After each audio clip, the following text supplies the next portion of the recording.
कि नए जीएसटी से किन सेक्टर और किन शेयरों को कितना फ़ायदा होगा, मार्केट की आगे की चाल क्या रहेगी, क्यों हमारी मार्केट अभी भी चलने को तैयार नहीं है। कोटक महिंद्रा एएमसी के मैनेजिंग डायरेक्टर नीलेश शाह हमारे साथ जुड़े हैं। नीलेश भाई, गुड आफ्टरनून। क्लियरली एक बड़ा रिफॉर्म इसे माना गया, शायद 21वीं सदी के सबसे बड़े रिफॉर्म्स में से एक। सबसे पहले तो आपका व्यू जानना चाहूँगा इस पर। पूरा फाइन प्रिंट आपने पढ़ा होगा, कैसे देख रहे हैं आप इस जीएसटी कदम को? उसके बाद मार्केट पर आते हैं। सो एक तीर कई निशान इस जीएसटी स्लैब और रेट रैशनलाइजेशन से गवर्नमेंट ने अचीव करने की कोशिश की है। एक, कंजम्पशन को बढ़ावा मिले क्योंकि प्राइसेस कम होगी। दूसरा, आप उम्मीद करिए कि कंजम्पशन बढ़ेगा तो उसके पीछे पीछे प्राइवेट इन्वेस्टमेंट वह भी बढ़ सकता है।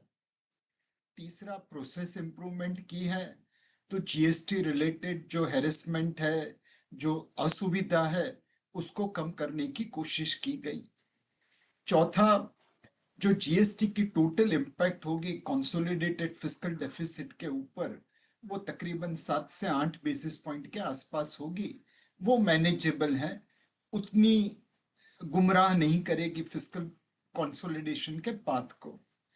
और चौथा, जो एक टैरिफ की एडवर्स इम्पैक्ट हमारी इकोनॉमी पे लगने वाली है, बिकॉज अमेरिका ने एक अनरीजनेबल खेल हमारे साथ किया है, तो उसकी एडवर्स इम्पैक्ट को निगेट करने के लिए ये जीएसटी रेट कट थोड़ा बेनिफिट दे पाएगी। पार्शियली उस टैरिफ की एडवर्स इम्पैक्ट को हम निगेट कर पाएंगे। तो कुल मिला के एक तीर से कई निशान साधने की कोशिश की है। नीलेश भाई, सवाल ये कि मार्केट का निशान क्यों नहीं लग रहा है? ये इतना सब कुछ होने के बावजूद मार्केट क्यों नहीं चल रहा है? आज फ्रैंकली निफ्टी को 300 पॉइंट ऊपर होना चाहिए था, सुबह खुला भी, लेकिन टिक नहीं पा रहा है। कोई भी रैली टिक नहीं पा रही है मार्केट में। ये क्यों हो रहा है? एक, ये जीएसटी रैशनलाइजेशन की बात तकरीबन 15 अगस्त से लोगों की गहन में थी, तो धीरे धीरे करके ये चीजें डिस्काउंट हो गई।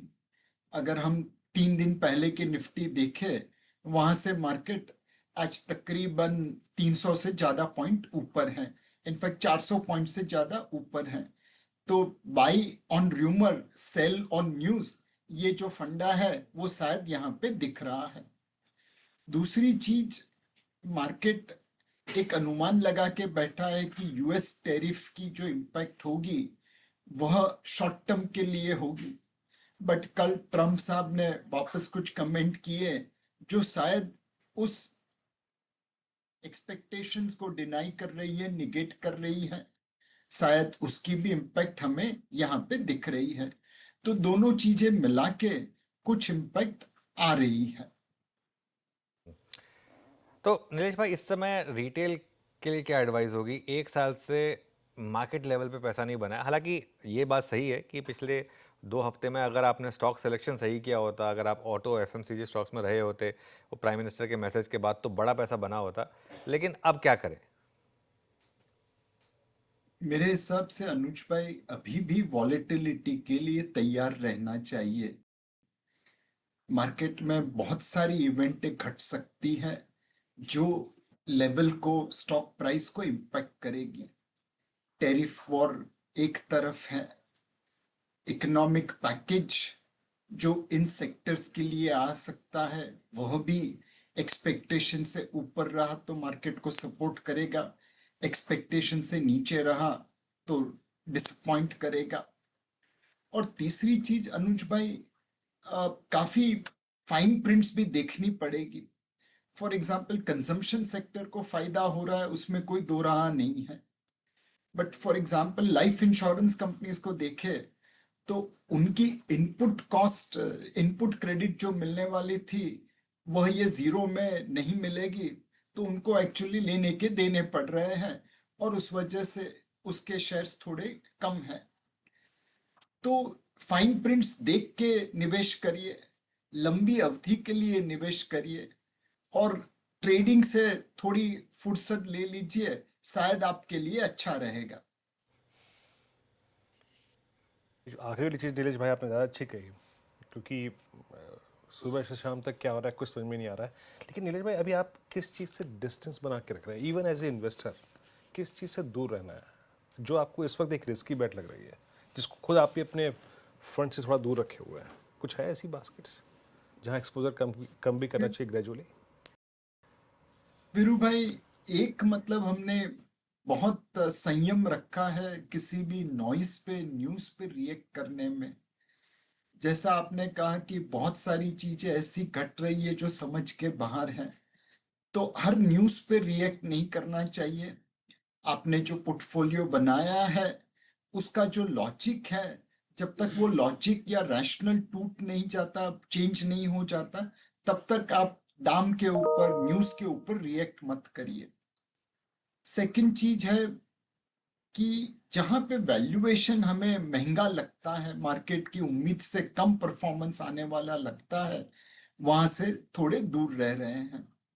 इस वक्त आईपीओ का भी सप्लाई काफी जोर से है, तो जहां समझ आती है उसी आईपीओ में हम आगे जा रहे हैं, जहां पे समझ नहीं आती उसको छोड़ रहे हैं।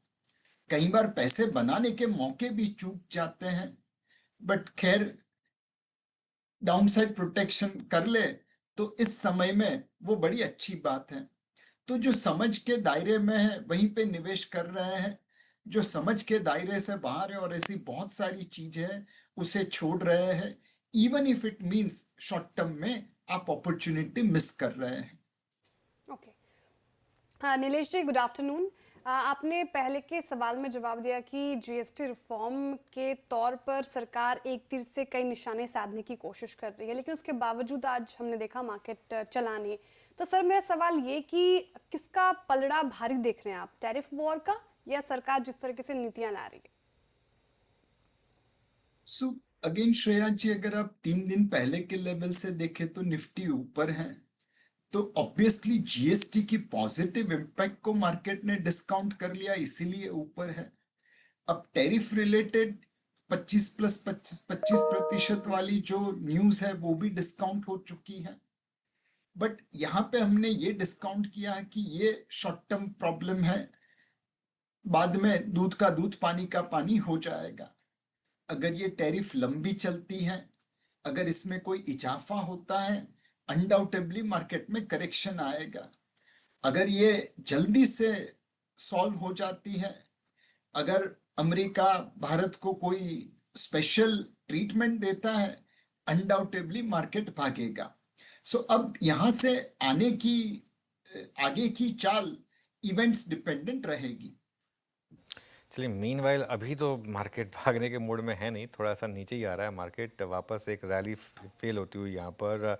नीलेश भाई, अब मार्केट के पास अगला ट्रिगर क्या है आपके हिसाब से? क्योंकि देखिए, टैरिफ वाला मामला अभी भी अटका ही हुआ है, जीएसटी का मामला पूरी तरीके से आउट द वे हो चुका है, मॉनसून भी ऑलमोस्ट मोर और लेस ओवर है। क्या अब हम फेस्टिव सीजन की तरफ देखें? क्या एक उम्मीद जगेगी कि इस फेस्टिव के बाद अर्निंग्स इंप्रूव होगी? क्या अब पूरी की पूरी जो कहानी है वो अर्निंग्स ग्रोथ पर रहेगी? अनडाउटेबली अनुज भाई, बीच बीच में मार्केट्स को ऊपर नीचे करने के लिए इवेंट्स जैसे कि टैरिफ की अनाउंसमेंट, फेस्टिवल सीजन के ऊपर जो न्यूज आएगी, वह सब जरूर इम्पैक्ट करेगी। लेकिन जो बड़ी चाल है, सस्टेनेबल चाल है, वो अर्निंग्स ग्रोथ पे रहेगी। जून 25 क्वार्टर में नतीजे लार्ज कैप और मिड कैप में, लार्ज कैप में मार्केट के एक्सपेक्टेशंस के अनुसार आए 7-8% अर्निंग्स ग्रोथ। मिड कैप में अनुसाधना से, अनुमान से काफी अच्छे रिजल्ट आए, और स्मॉल कैप में अनुमान से काफी खराब रिजल्ट आए। तो ओवरऑल अब अर्निंग्स ग्रोथ ही डिटरमाइन करेगी कि मार्केट आगे कहां जाएगा। ओके। और क्या अभी हम ये मान के चले नीलेश भाई कि अगले और 6-8 महीने तो एटलीस्ट नियर टर्म में हमें एफआई सेलिंग झेलनी पड़ेगी और आत्मनिर्भर ही रहना पड़ेगा डोमेस्टिक मार्केट्स को? सो जो एक एफपीआई की सेलिंग चालू है उसके पीछे कई कारण हैं। एक, प्रॉफिट बहुत ज्यादा हुआ है तो बुक कर रहे हैं। दूसरी, एग्जिट अवेलेबल है मार्केट में थैंक्स टू डोमेस्टिक इन्वेस्टर्स। तीसरा, वैल्यूएशन रिलेटेड कंसर्न है। चौथा टैरिफ रिलेटेड कंसर्न है। सो ये बहुत सारी चीजें हैं जो एफपीआई को बिकवाली के लिए शायद मजबूर कर रही है। हमारा फोकस यही होना चाहिए कि हम उन्हें कन्विंस कर पाए अपने परफॉर्मेंस से कि भाई आप एक अपॉर्चुनिटी मिस कर रहे हो। एक साल के नजरिए से भारत शायद महंगी मार्केट है, बट जिस तरह का अर्निंग्स ग्रोथ भारत में आएगा 5 साल के नजरिए से देख तो ये सबसे सस्ती मार्केट है। जिस दिन हम लोगों का नजरिया 1 से 5 साल के ऊपर ट्रांसफर कर पाएंगे, अपने आप खरीदारी करने के लिए आ जाएंगे। नीलेश भाई, एक एक सवाल आया है, मेरे मित्र ने पूछा है, एंड आई थिंक वो आपके फंड में निवेशित भी होगा, इसलिए पूछा भी आपसे प्रश्न आपको टीवी पे देख के। वो उसने लिखा है, although it's not a good time to have invested in debt, मतलब क्योंकि राइजिंग इंटरेस्ट रेट गिर रहे हैं, बट स्टिल अगर 7-7.5% मुझे अगर डेट में मिल जाए तो कोई मैं क्या ऐसे फंड का चुनाव करूं जिसमें डेट का सब्सटेंशियल पोर्शन हो और थोड़ा इक्विटी एक्सपोजर भी हो, तो मैं एटलीस्ट 7 से 8% की रिटर्न्स को लेकर इंश्योर रहूं, बाकी इक्विटी जो है वो थोड़ा बहुत अगर प्रीमियम देना हो तो दे दे। क्या सही विकल्प होगा इस वक्त ये? सो वीरेंद्र भाई, आपके जो दोस्त है हमें थोड़ी अंडर आर्म बॉलिंग कर रहे हैं। अदरवाइज तो पिछले 1-1.5 महीने में ब्याज की दरें ऊपर गई है और हमारे फंड का परफॉर्मेंस नेगेटिव रहा है। बट जब ब्याज की दरें ऊपर जाती है तभी निवेश करने का अच्छा मौका मिलता है। जो हाई टैक्स पेइंग ब्रैकेट में है उनके लिए इक्विटी सेविंग स्कीम करके एक कैटेगरी है।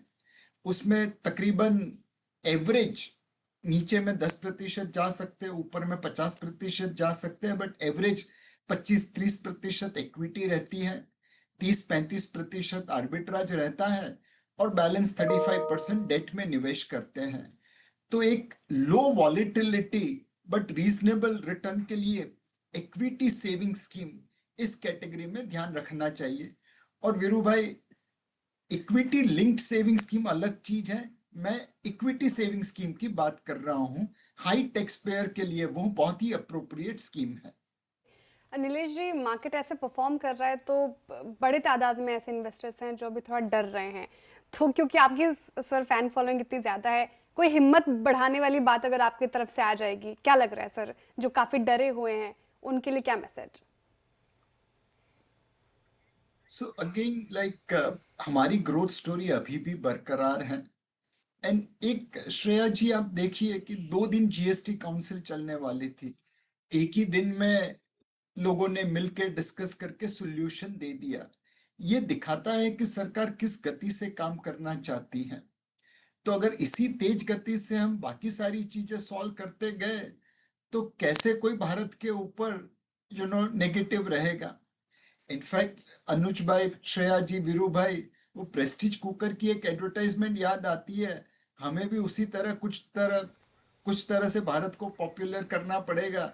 जो रिटर्न की करे दरकार वो भारत से कैसे करे इनकार। नहीं बिल्कुल दिक्कत ये है ना नीलेश भाई 1 साल से रिटर्न नहीं मिला, तो इसके लिए जो हमारी मार्केट है वो सबसे बड़ी मार्केट्स में वर्स्ट परफॉर्मिंग मार्केट रही है। लेकिन क्या जो एक मीन रिवर्जन है वो प्ले आउट होगा अगले 1 से 2 साल में मार्केट में? अनडाउटेबली अनुज भाई, मीन रिवर्जन जरूर प्ले होगा, बट उसके लिए हमें एक टैरिफ से कोई सॉल्यूशन चाहिए। और दूसरा, जिस गति से सरकार ने जीएसटी के लिए काम किया है उसी तेज गति से ease of doing business and ease of doing investment को भी बढ़ाना है। फॉर एग्जाम्पल अनुज भाई, ये नेट जीएसटी का बेनिफिट तकरीबन 48,000 करोड़ रुपए के आसपास है, बट हमारे कितने निवेशक है रिटेल जो गेमिंग, एफएनओ, पोंजी स्कीम इसमें नुकसान करते हैं, वो तो जीएसटी से कहीं ज्यादा है। अगर हम उनको उस प्रकार के एडिक्शन से बचा ले, उस प्रकार के शॉर्ट टर्म स्पेक्यूलेशन से बचा ले, तो कंजम्पशन को कितना फायदा होगा, देश को कितना फायदा होगा। ये बात कही है तो कुछ हद तक सरकार ने इस पर कदम भी उठाए नीलेश भाई। अच्छा नीलेश भाई, आपने एक इंटरेस्टिंग चीज़ कही है, वो जो अंडर आर्म बॉलिंग की आपने बात की थी कि पिछले 1-2 महीने में एक्चुअली इंटरेस्ट रेट ऊपर आए हैं।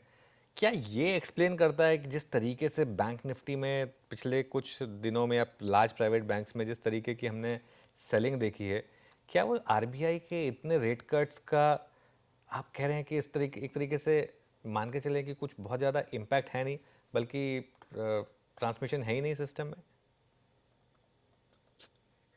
अनुज भाई, ट्रांसमिशन हुआ है, बट नॉर्मली क्या होता है कि ट्रांसमिशन पहले आप लायबिलिटी असेट साइड पे करते हैं, लोन्स इमीडिएटली रीसेट होती है, डिपॉजिट्स आपने कॉन्ट्रैक्ट कर लिए तो उसे रीसेट होने में टाइम लगता है।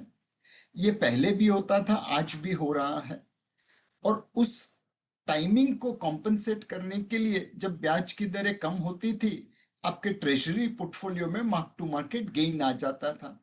तो ट्रेजरी का गेन, ये जो मिसमैच थी निम कॉन्ट्रैक्शन के ऊपर, उसको मैनेज कर देता था, कॉम्पनसेट कर देता था। इस बार क्या हुआ, ब्याज की दरें पॉलिसी में जरूर कम हुई, असेट साइड पे ट्रांसफर करना पड़ा, लायबिलिटी साइड पे अभी हुआ नहीं, और मार्केट यील्ड 30 40 50 बेसिस पॉइंट बढ़ गई। तो ट्रेजरी गेन होने की जगह पे ट्रेजरी लॉस हुआ, और यह चीज बैंकिंग स्टॉक्स में दिख रही है। जी सर, एक सवाल मेरा कमोडिटी स्पेस से है। गोल्ड और सिल्वर जिस तरीके से अपने ऑल टाइम हाई पर हैं सर, अब सवाल, काफी लोग दर्शक सवाल ये पूछते हैं कि क्या अब पोर्टफोलियो में शामिल करना चाहिए इन लेवल्स पर, या फिर अभी देरी हो गई है और थोड़ा हाथ पीछे खींच ले? मेरे हिसाब से श्रेया जी, सिल्वर में मोमेंटम बना हुआ दिखता है।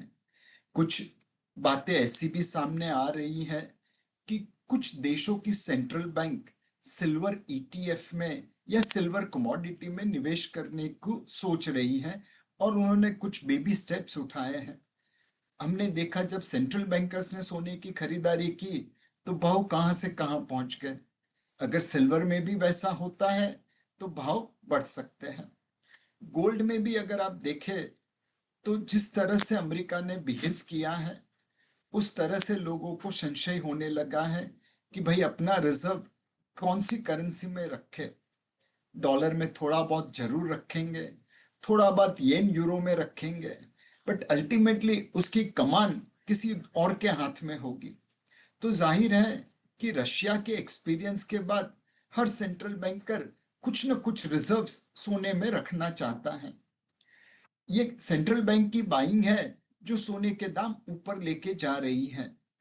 अब जैसे जैसे सेंट्रल बैंक की बाइंग बनती रहेगी, सोने के दाम बढ़ते रहेंगे।